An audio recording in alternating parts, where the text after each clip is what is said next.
আজ 10ই মার্চ 2026 মঙ্গলবার। ঝটপট 10টা খবরে দেখুন দেশ বিদেশের বাছাই করা কম বেশি 10টা খবর। উপস্থাপন করছি আমি জাকির হোসেন শেখ, আর ক্যামেরায় জিশান আলী শেখ। ইরান আমেরিকা যুদ্ধের জেরে বা ইরান আমেরিকা ইসরায়েল যুদ্ধের জেরে এবার বড়সড় ক্ষতির মুখে ভারতের হোটেল ব্যবসা। জানা গিয়েছে মঙ্গলবার থেকে মুম্বাইয়ের অন্তত 20% হোটেল বন্ধ হয়ে যাবে। যুদ্ধের আবহে বাণিজ্যিক গ্যাস পেতে প্রবল সমস্যা হচ্ছে বলেই জানাচ্ছেন হোটেল মালিকরা। একই ছবি চেন্নাই, বেঙ্গালুরুর মতো শহরগুলোতেও গ্যাসের সমস্যা মেটাতে কেন্দ্রের পদক্ষেপ দাবি করেছেন তারা। সূত্রের খবর, এলপিজি উৎপাদন বাড়াতে শোধনাগারগুলোকে নির্দেশ দিয়েছে কেন্দ্র সরকার। পশ্চিমবঙ্গে এসআইআর পর্বে প্রকাশিত অসম্পূর্ণ চূড়ান্ত ভোটার তালিকায় যে 60 লক্ষ ভোটার আন্ডার অ্যাডজুডিকেশনে বা বিচারাধীন অবস্থায় রয়েছেন, তার মধ্যে 10 লক্ষ বিবেচনাধীন ভোটারের নিষ্পত্তি হয়েছে বলে আজ সুপ্রিম কোর্টকে জানিয়েছেন কলকাতা হাইকোর্টের প্রধান বিচারপতি। কলকাতা হাইকোর্টের প্রধান বিচারপতি সুজয় পাল সুপ্রিম কোর্টের প্রধান বিচারপতি সূর্যকান্তকে জানিয়েছেন যে এখনো পর্যন্ত 10 লক্ষ বিবেচনাধীন ভোটারদের নিষ্পত্তি করা হয়েছে। শুনানিতে সুপ্রিম কোর্ট স্পষ্ট জানিয়েছে যে এসআইআর এর কাজে যুক্ত বিচারকদের ভূমিকা নিয়ে যেন কোনো প্রশ্ন তোলা না হয়। প্রধান বিচারপতির বেঞ্চের মন্তব্য, আমরা জানি কেমন কাজ চলছে। পশ্চিমবঙ্গে আইন শৃঙ্খলার অবনতি ঘটেছে, ভোটের পরিবেশ নেই, বিরোধীদের তোলা এই রকম অভিযোগ মানতে নারাজ একেবারে নির্বাচন কমিশন। গত সোমবার রাজ্যের পুলিশ প্রশাসনের সঙ্গে বৈঠকের পর কমিশনের ফুল বেঞ্চ মনে করছে ক্ষেত্র বিশেষে বা কোথাও কোথাও কিছু সমস্যা আছে হয়তো, তবে রাজ্যে বিধানসভা ভোট হওয়ার পরিবেশ কিন্তু রয়েছে। আইন শৃঙ্খলা খুব খারাপ রয়েছে এমনও মনে করছে না নির্বাচন কমিশন। সোমবার রাজ্যের 23টা জেলার জেলাশাসক, জেলা ও পুলিশ জেলার সুপার এবং রাজ্য ও কেন্দ্রের 24টা সংস্থার আধিকারিকদের সঙ্গে বৈঠক করেছে দেশের মুখ্য নির্বাচন কমিশনার জ্ঞানেশ কুমারের নেতৃত্বে কমিশনের ফুল বেঞ্চ। সেই বৈঠকের পর কমিশন মনে করছে রাজ্যে ভোট করানো নিয়ে কোনো সমস্যা নেই। প্রশ্ন উঠছে, এসআইআর এর প্রথম দফার চূড়ান্ত ভোটার তালিকায় যে 60 লক্ষ নাম বিবেচনাধীন রয়েছে, আন্ডার অ্যাডজুডিকেশনে রয়েছে, সেই সব ভোটারদের নথি যাচাই এবং নিষ্পত্তি সময় মতো হবে তো?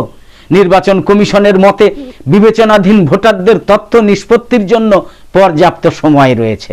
সূত্রের খবর, আগামী 15ই বা 16ই মার্চ রাজ্যের বিধানসভা ভোটের নির্ঘণ্ট ঘোষণা করতে পারে নির্বাচন কমিশন।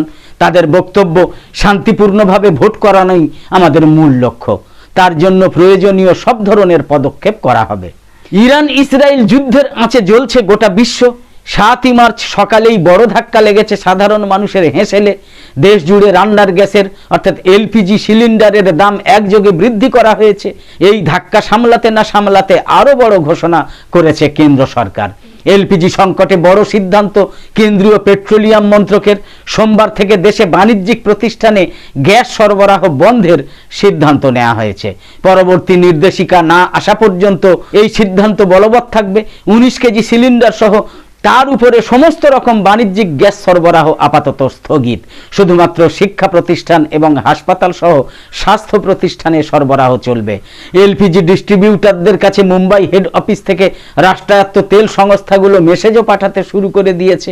7ই মার্চ থেকে কার্যকর হওয়া নির্দেশিকা অনুযায়ী প্রতি 14.2 কেজির গার্হস্থ্য রান্নার গ্যাস সিলিন্ডারের দাম 60 টাকা বাড়ানো হয়েছে। এই পরিবর্তনের পর কলকাতায় 14.2 কেজি গ্যাস সিলিন্ডারের বর্তমান দাম দাঁড়িয়েছে 939 টাকা। অন্যদিকে বাণিজ্যিক বা 19 কেজি ওজনের সিলিন্ডারের ক্ষেত্রেও বড়সড় ধাক্কা এসেছে। এই বিভাগে দাম বেড়ে প্রায় 114 থেকে দাঁড়িয়েছে 115 টাকা পর্যন্ত। মূল্যবৃদ্ধির পাশাপাশি গ্যাস সিলিন্ডার বুকিং এর ক্ষেত্রেও একাধিক নতুন নিয়ম জারি করা হয়েছে।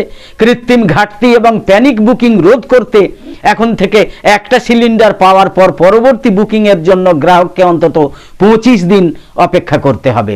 এছাড়া সিলিন্ডার ডেলিভারি নেওয়ার সময় গ্রাহককে আবশ্যিক ডেলিভারি অথেন্টিকেশন কোড, মানে সংক্ষেপে যাকে বলে ডিএসি দেখাতে হবে, ড্যাক দেখাতে হবে। তেল সংস্থাগুলোর স্পষ্ট নির্দেশ, এখন থেকে ফোন বা অ্যাপের মাধ্যমে গ্যাস বুকিং সম্পন্ন করতে হবে। এখন প্রশ্ন হচ্ছে, হঠাৎ কেন এই মূল্য বৃদ্ধি? ভারত তার মোট এলপিজি চাহিদার প্রায় ৮০ থেকে ৮৫% বিদেশ থেকে আমদানি করে, যার সিংহভাগ আসে মধ্যপ্রাচ্যের দেশগুলো থেকে। বর্তমান ইরান ইসরায়েল আমেরিকার সংঘাতের জেরে মধ্যপ্রাচ্যের প্রধান সমুদ্রপথগুলো দিয়ে জ্বালানি পরিবহন ব্যাহত হচ্ছে, ফলে সরবরাহ চেইনে ব্যাপক অনিশ্চয়তা তৈরি হয়েছে। যুদ্ধের ময়দানে কর্তৃত্ব করছে ইরান, যখন ইচ্ছা হামলা করতে পারছে মার্কিন এবং ইসরায়েলি অবস্থানে। ইরানের খাতামুল আম্বিয়া ঘাঁটির মুখপাত্র বলেছেন, ইরানের সশস্ত্র বাহিনীর হামলাগুলো এমন সুচারু বা চৌকস কৌশলে পরিচালনা করা হচ্ছে যে ইরানি প্রত্যেকটা শুটিং বা উৎক্ষেপণ ৮০টা বিভিন্ন স্থানে আঘাত হানার সমান পর্যায়ের ধ্বংসযজ্ঞ ঘটাচ্ছে। ইরানের রাষ্ট্রীয় সম্প্রচার সংস্থা বার্তা বিভাগের বরাত দিয়ে আন্তর্জাতিক বহু সংবাদ সংস্থা জানিয়েছে যে খাতামুল আম্বিয়া সামরিক ঘাঁটির মুখপাত্র কর্নেল ইব্রাহিম জুলফাকারি বলেছেন, ইরানের সুপরিকল্পিত পর্যায়ক্রমিক পদক্ষেপগুলোর ফলে শত্রুদের পরাক্রম বা শক্তিমত্তার মেকি এবং মিথ্যা মুখোশ খসে পড়ছে। কর্নেল ইব্রাহিম জুলফাকারি বলেছেন, পশ্চিম এশিয়া অঞ্চলে এবং অধিকৃত ফিলিস্তিন তথা ইসরায়েলের দখলে থাকা অঞ্চলগুলোতে ইরানের কৌশলী বুদ্ধিদীপ্ত হামলাগুলোর ফলে একের পর এক সাইরেন তথা বিপদ সংকেতের ঘণ্টা বেজেই চলেছে।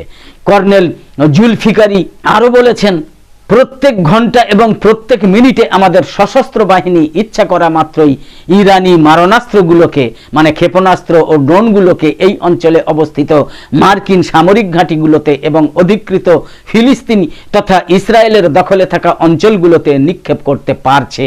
ইরানের সশস্ত্র বাহিনীর ইউনিটগুলো অত্যন্ত পরিকল্পনা মাফিক এবং নির্ভুল পর্যবেক্ষণের মাধ্যমে মার্কিন সেনাদের ওপর আঘাত হানার জন্য ওঁত পেতে রয়েছে।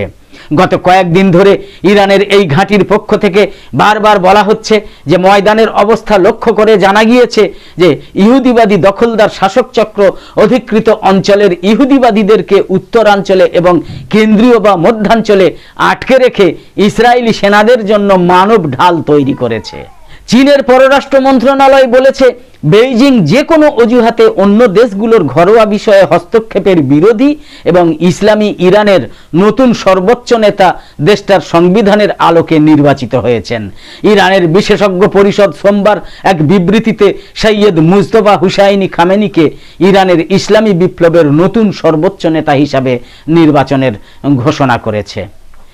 ইসলামী বিপ্লবের সর্বোচ্চ নেতা হজরত আয়াতুল্লাহিল উজমা সৈয়দ আলী হুসাইনি খামেইনি মার্কিন ইসরায়েলি আগ্রাসনে গত 28 এপ্রিল শাহাদত বরণ করায় মানে শহীদ হওয়ায় এই পদক্ষেপ নেওয়া হয়েছে ইরানের জাতীয় সংবিধানের আলোকে।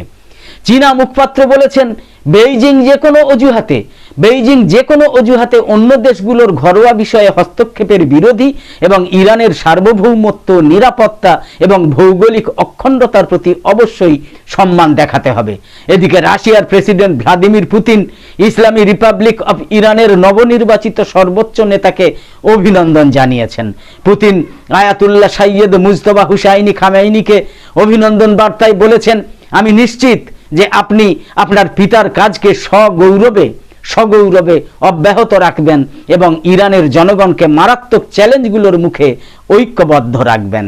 তেহরানের প্রতি মস্কোর সমর্থন অব্যাহত থাকার কথা উল্লেখ করে ভ্লাদিমির পুতিন বলেছেন, তেহরানের প্রতি অকুণ্ঠ সমর্থন অব্যাহত রাখা এবং ইরানি বন্ধুদের সঙ্গে সংহতির কথা আবারও জোর দিয়ে উল্লেখ করতে আমি আগ্রহী। ইরানের ইসলামী বিপ্লবী গার্ড বাহিনী IRGC 2 প্রমিস 4 অভিযানের 28তম হামলার খবর দিয়ে বলেছে, শত্রুর বিরুদ্ধে হামলার পরিমাণ আরও বাড়ানো হবে। তাসনিম নিউজের বরাত দিয়ে পাস টুডে জানিয়েছে, IRGCর আকাশ প্রতিরক্ষা বাহিনী তাদের নতুন ধরনের ক্ষেপণাস্ত্র দিয়ে তেল আবিব, বীর আল সাবা এবং আমেরিকার আল আজরাক বিমান ঘাঁটিতে ট্রু প্রমিস 4 অভিযানের 28তম হামলা চালানো হয়েছে। আমিরুল মুমিনিন নামে পরিচালিত এই হামলায় ড্রোন এবং ক্ষেপণাস্ত্র দিয়ে ইসরায়েল ও আমেরিকার বিভিন্ন সামরিক ঘাঁটিতে আঘাত হানা হয়েছে।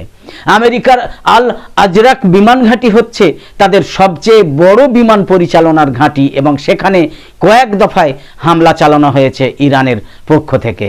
এদিকে ইসরায়েলের তেল আবিব এবং বীর আল সাবা সামরিক ঘাঁটিতে ইরান তাদের অত্যন্ত ভারী এবং ব্যাপক ধ্বংস ক্ষমতা সম্পন্ন খাইবার সেকান ক্ষেপণাস্ত্র দিয়ে আঘাত এনেছে। একদম শেষে বলি, আমাদের আজকের এই ভিডিওর বিষয়বস্তু ভালো লেগে থাকলে, ঝটপট 10টা খবরের বিষয়বস্তু ভালো লেগে থাকলে, এই রকম আরও ভিডিও দেখার জন্য ইউটিউবে নোটিফিকেশান পেতে সাবস্ক্রাইব করে পাশের বেল আইকন অন করে অল সিলেক্ট করে রাখুন। আর ফেসবুকে ফলো করে আমাদের আরও নতুন নতুন ভিডিও বানাতে এবং লাইভ সম্প্রচারে উৎসাহিত করতে লাইক, কমেন্ট এবং বেশি বেশি শেয়ার করে সঙ্গে থাকুন। তো আপাতত শেষ করছি। কামনা করি সকলে সবসময় খুব ভালো এবং সুস্থ থাকুন, সাবধানে থাকুন। পবিত্র রমজান মাস সকলের ভালো কাটুক। ধন্যবাদ।